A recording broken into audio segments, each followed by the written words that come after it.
Good morning students, how are you? Fine, very well.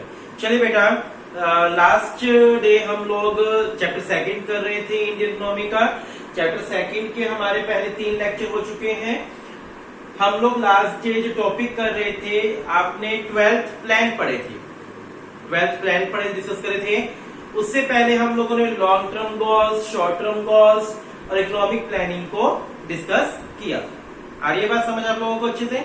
चलिए, आज हम लोग टॉपिक करने जा रहे हैं features of economic policy pursued under planning till 1991, page number 39। मेरे पास जो बुक है उसमें पेज नंबर है 39। Features of economic policy, topic क्या है मेरा? Features of economic policy, features of economic policy. ठीक है, ये मेरा टॉपिक है, फीचर्स ऑफ इकोनॉमिक पॉलिसी। देखिए बेटा, planning in India has witnessed a marked shift in the economic policy of the government in the year 91। Accordingly, features of economic policy are often studied separately for the pre-91 period and post-91 period. हम लोग 91 से पहले की economic policy को study करेंगे और 91 के बाद की इकोनॉमिक पॉलिसीज के फीचर स्टडी करेंगे। सो हमारे पास टॉपिक क्या है कि 91 से पहले हमारे देश की इकोनॉमिक कंडीशन कैसी थी, इकोनॉमिक पॉलिसी कैसी थी। ठीक है, features of economic policy till 91। Topic क्या था? Features of economic policy till 91। 91 से पहले जो हमारे देश की इकोनॉमिक पॉलिसी थी उसके क्या क्या फीचर्स थे। फर्स्ट फीचर, 91 से पहले हमारा देश heavy reliance on public sector, heavy reliance on public sector. 91 से पहले हमारी कंट्री मोस्टली किस पे डिपेंड थी? पब्लिक सेक्टर पे डिपेंड करती थी। ठीक है, heavy reliance on public sector. Economic policy prior to 91 indicated heavy reliance on public sector. Thus, an industrial policy resolution 1956, as many as 17 industries were reserved for public sector, as against 12 industries earmarked for private sector. ये तो 91 से पहले जो हमारे देश की economy थी वो पब्लिक सेक्टर पर ज्यादा डिपेंड थी। ठीक है, जो 1956 में इंडस्ट्रियल पॉलिसी रिजोल्यूशन किया गया उसके अंडर 17 इंडस्ट्री रिजर्व करी पब्लिक सेक्टर के लिए और सिर्फ 12 इंडस्ट्री रिजर्व करी प्राइवेट सेक्टर के लिए। ठीक है, ये 91 से पहले हमारा देश लार्जली किस पे डिपेंड था? 91 से पहले जो हमारे देश की इकोनॉमी थी वो किस पर डिपेंड थी? पब्लिक सेक्टर पर डिपेंड थी। 1956 में रिजोल्यूशन में क्या किया गया? जो 17 इंडस्ट्रीज थी वो रिजर्व करी पब्लिक सेक्टर के लिए और 12 इंडस्ट्रीज रिजर्व करी प्राइवेट सेक्टर के लिए। It was realized that the objective of socialistic pattern of society could be achieved only through a comprehensive development of public sector enterprise. ये समझा जाता था कि सोशल वेलफेयर तभी हो सकता है जब ज्यादा से ज्यादा क्या हो? Public sector. ठीक है बेटा, तो 91 से पहले हैवी रिलायंस था, किसके ऊपर था हैवी रिलायंस? पब्लिक सेक्टर के ऊपर हैवी डिपेंड थी। Second, regulated development of private sector, regulated development of private sector। regulated development था इसका, प्राइवेट सेक्टर का। according to Industrial Development and Regulation Act, new industry in the private sector could not be established without a license and registration। Similarly, monopoly and restrictive trade practice act, MRTP act बोलते हैं इसको, monopolies and restrictive trade practice act 1969 placed several restriction on the expansion of existing industries in the private sector. क्या कहना चाह रहे हैं कि private sector के ऊपर बहुत सारे रेगुलेशन थे। ठीक है, नया प्राइवेट सेक्टर इजिली ओपन नहीं हो सकता। अगर किसी को प्राइवेट कोई इंडस्ट्री एस्टेब्लिश करनी है तो उसको पहले क्या लेना पड़ेगा, लाइसेंस लेना पड़ेगा। ठीक है। दूसरा एक MRTP एक्ट था 1969, इसने प्राइवेट सेक्टर की एक्सपेंशन के ऊपर बहुत सारी रिस्ट्रिक्शन लगा दी कि प्राइवेट सेक्टर फ्रीली अपने आप को एक्सपेंड नहीं कर सकता। Got it? अच्छी से बात, दोनों पॉइंट क्लियर है कि 91 से पहले हमारी इकोनॉमिक पॉलिसी कैसी थी? एक तो हैवी रिलायंस थे, हम किसके ऊपर डिपेंड थे? पब्लिक सेक्टर के ऊपर डिपेंड थे। ठीक है, हमारा देश किस पर डिपेंड था?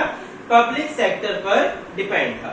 दूसरा, regulate development of private sector, regulate development of private sector. ठीक है, जो प्राइवेट सेक्टर था उसकी ग्रोथ रेगुलेटेड थी, यानी रिस्ट्रिक्टेड थी। अपनी मर्जी से फ्रीली प्राइवेट सेक्टर क्या नहीं कर सकता, ग्रोथ नहीं कर सकता था।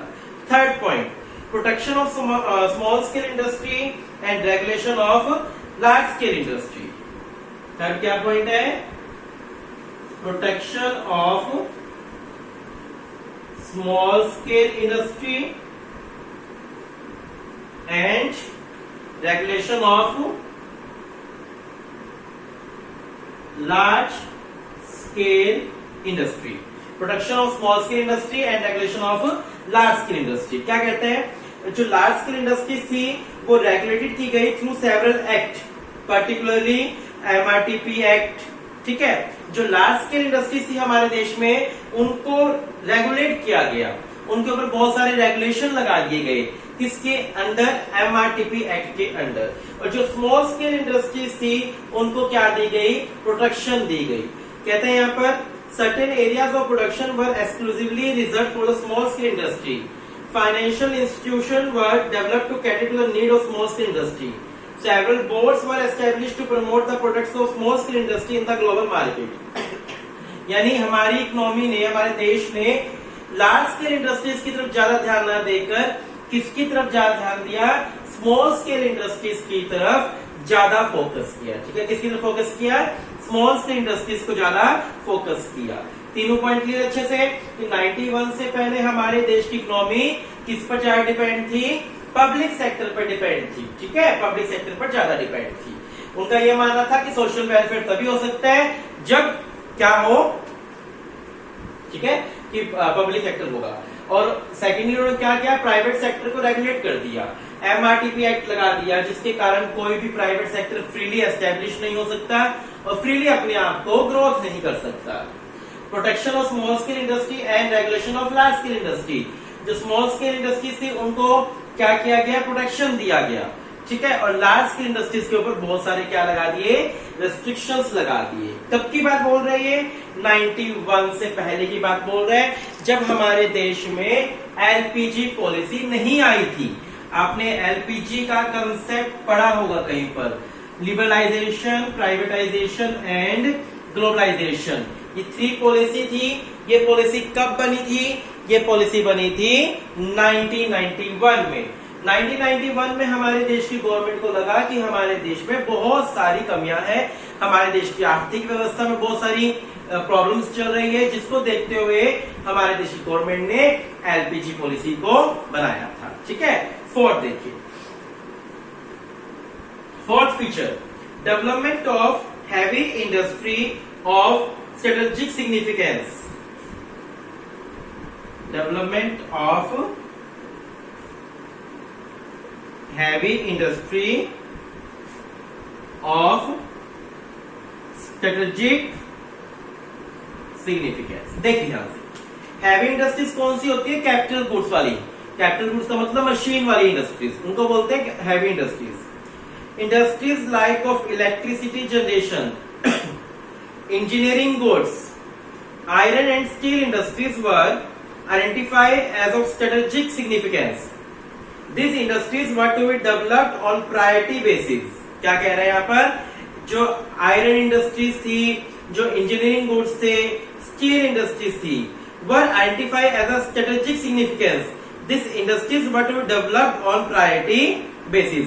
यानी इन इंडस्ट्रीज को बहुत धीरे धीरे क्या किया गया? डेवलप किया गया। ठीक है, 91 से पहले हमारे देश में हैवी इंडस्ट्रीज ज्यादा नहीं थी। ठीक है, क्लियर है। Focus on saving and investment, fifth feature, focus on saving and investment. Focus on saving and investment क्या कहता है? Saving and investment were identified as the key determinants of economic growth. High interest rates were offered to promote saving while investment was induced through subsidy and capital gain.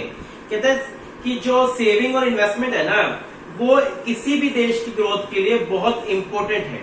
Saving and investment लोगों को saving को promote करने के लिए, लोग ज्यादा saving करें, इस चीज को प्रमोट करने के लिए गवर्नमेंट ने सेविंग के ऊपर इंटरेस्ट रेट बढ़ा दिया। दूसरा, इन्वेस्टमेंट ज्यादा करें लोग, उसके लिए सब्सिडी देना स्टार्ट कर दिया। ठीक है, ताकि लोग अपना पैसा वेस्ट ना करें। क्या ना करे? वेस्ट ना करे, अपनी मनी वेस्ट ना करे। तो गवर्नमेंट ने क्या करना स्टार्ट करा कि लोगों को एनकरेज करा कि आप लोग ज्यादा सेविंग करो, हम आपको इंटरेस्ट रेट ज्यादा देंगे।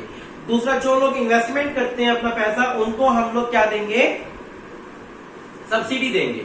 तो 91 से पहले गवर्नमेंट ने इकोनॉमिक प्लानिंग को सुधारने के लिए सेविंग और इन्वेस्टमेंट पे फोकस किया।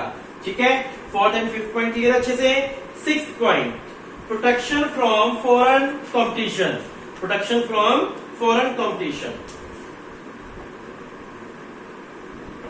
Protection from foreign competition, protection from foreign competition. देखिए ध्यान से यहाँ पर, domestic industries was protected from foreign competition, high import duties and quantity restriction were levied on import.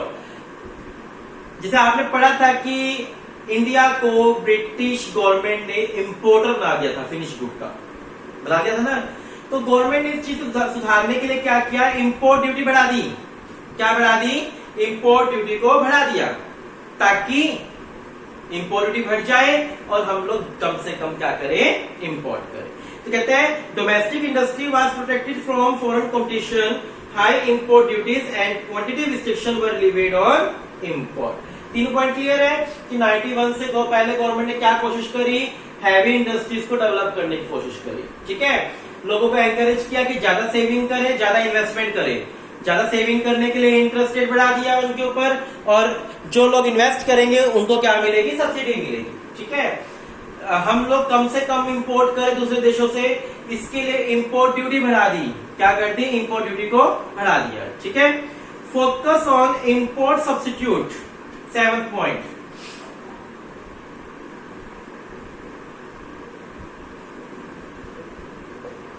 Focus on import substitute, focus on import substitute.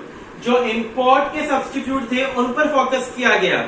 It implied domestic production of goods which were imported from abroad. जो चीजें हम बाहर से abroad करते थे, जो चीजें हम लोग दूसरे देशों से इंपोर्ट करते थे, अब्रॉड से इंपोर्ट करते थे, उनके सब्स्टिट्यूट पर फोकस किया गया कि हमें कहीं से उनका सब्स्टिट्यूट मिल जाए।